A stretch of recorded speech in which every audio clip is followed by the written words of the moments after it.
Baik, bismillahirrahmanirrahim. Assalamualaikum warahmatullahi wabarakatuh. Jadi perkenalkan, nama saya Atas Hadriano dari semester 2 kelas G, akan menjelaskan terkait mind mapping yang telah saya buat ini. Nah, seperti yang bisa kita lihat di sini, jadi mind mapping ini terdiri dari 7 materi, mulai dari apa itu profesi kependidikan hingga materi terakhir. Nah, langsung saja kita mulai dari yang pertama, profesi kependidikan. Nah, jadi profesi kependidikan ini terbagi menjadi beberapa submateri, yaitu pekerjaan dan profesi, yang kemudian ciri-ciri profesi. Nah, jadi kita langsung saja mulai dari yang pertama, A, pekerjaan dan profesi. Jadi di sini dibagi menjadi dua ya, ada pekerjaan dan profesi. Nah, apa itu pekerjaan? Pekerjaan adalah setiap kegiatan kerja, baik yang menghasilkan maupun yang tidak menghasilkan. Pengertian dasar dari pekerjaan. Nah, jadi itulah pengertian dasar dari sebuah pekerjaan. Nah, pekerjaan itu ibarat seperti kegiatan yang biasa, yang seperti yang dikatakan sebelumnya, yang bisa menghasilkan maupun yang tidak menghasilkan, tapi tetap menggunakan tenaga. Nah, kemudian yang kedua adalah profesi. Apa itu profesi?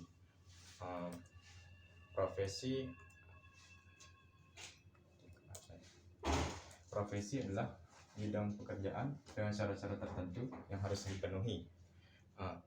Yang harus terpenuhi dengan keahliannya, keterampilan, pendidikan, kode etik, dan lain sebagainya. Nah, jadi yang membedakan pekerjaan dan profesi ini ialah pekerjaan bisa melakukan segala jenis kegiatan. Kita bisa melakukan kegiatan apa saja terkait dengan yang mau menghasilkan sesuatu maupun tidak menghasilkan sesuatu. Nah, bedanya dalam profesi ialah pekerjaan yang bisa dilakukan tapi harus memenuhi syarat-syarat tertentu. Gitu. Jadi tidak semua orang bisa melakukan sebuah kegiatan tersebut, sebuah pekerjaan tersebut. Itu yang membedakan pekerjaan dan profesi. Nah, jadi ciri-ciri selanjutnya adalah ini, ciri-ciri profesi. Apa saja ciri-ciri profesi itu? Jadi di sini yang saya sebutkan ada 6 butir ya, terkait dengan ciri-ciri profesi itu apa saja. Yang pertama, standar untuk kerja. Yang kedua, lembaga pendidikan khusus. Yang ketiga, organisasi profesi. Yang keempat, kode etik. Yang keempat, kode etik profesi. Yang kelima, sistem timbalan. Yang keenam, pengakuan dari masyarakat. Nah, lanjut. Jadi selanjutnya kita akan membahas yang ini. Apa yang membedakan dari keempat poin ini? Jadi di sini kita bisa lihat sendiri ada profesional, profesionalisme, profesionalitas, dan profesionalisasi. Nah, langsung saja yang pertama kita akan bahas dengan profesional. Nah, apa profesional itu? Profesional ialah menunjuk orang yang menyandang suatu profesi dan penampilan seseorang dalam melakukan pekerjaannya yang sesuai dengan profesinya. Nah, lanjut yang kedua, profesionalisme. Profesionalisme menunjuk kepada komitmen para anggota suatu profesi untuk meningkatkan kemampuan profesionalnya dan terus-menerus mengembangkan strategi-strategi yang digunakannya dalam melakukan pekerjaan yang sesuai dengan profesinya. Nah, lanjut yang ketiga adalah profesionalitas. Profesionalitas mengacu kepada sikap para anggota profesi terhadap profesinya, serta derajat pengetahuan dan keahlian yang mereka miliki dalam rangka melakukan pekerjaannya. Nah, kemudian yang lanjut yang keempat, profesionalisasi. Apa itu profesionalisasi? Nah, menunjuk pada proses peningkatan kualifikasi maupun kemampuan para anggota profesi dalam mencapai kriteria standar dalam penampilannya sebagai suatu profesi. Nah, profesionalisasi pada dasarnya merupakan serangkaian proses pengembangan profesional atau juga disebut juga sebagai professional development, baik dilakukan melalui pendidikan atau latihan, itu disebut prajabatan, maupun latihan dalam jabatan, atau di dalam bahasa Inggris disebut in-service training.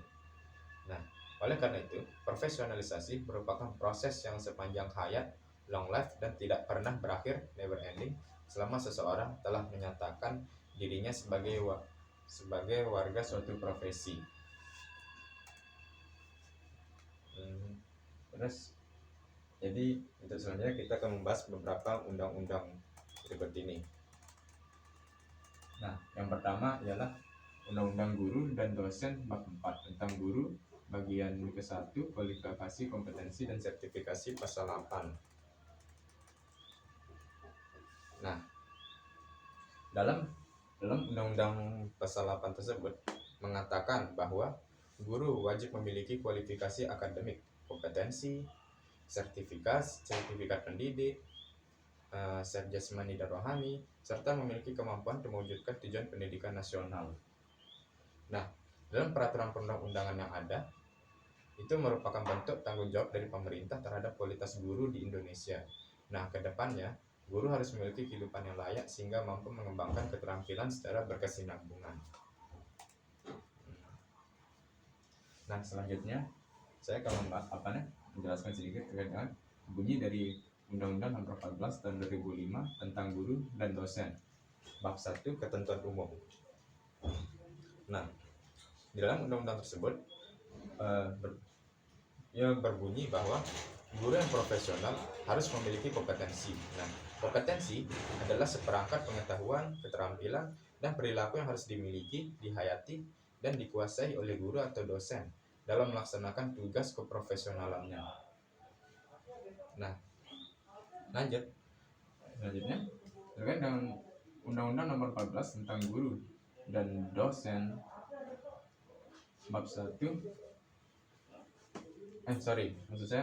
Undang-Undang Nomor 14 tentang guru dan dosen bab 4 pasal 10 yang berbunyi kompetensi yang harus dimiliki oleh seorang guru yang profesional adalah kompetensi pedagogi, kompetensi kepribadian, kompetensi sosial, dan kompetensi profesional. Nah, mungkin itu saja. Sekian dari saya untuk yang materi untuk yang materi pertama ya. Terkait yang materi yang telah dijelaskan dari dosen Ibu Diah ya. Oke.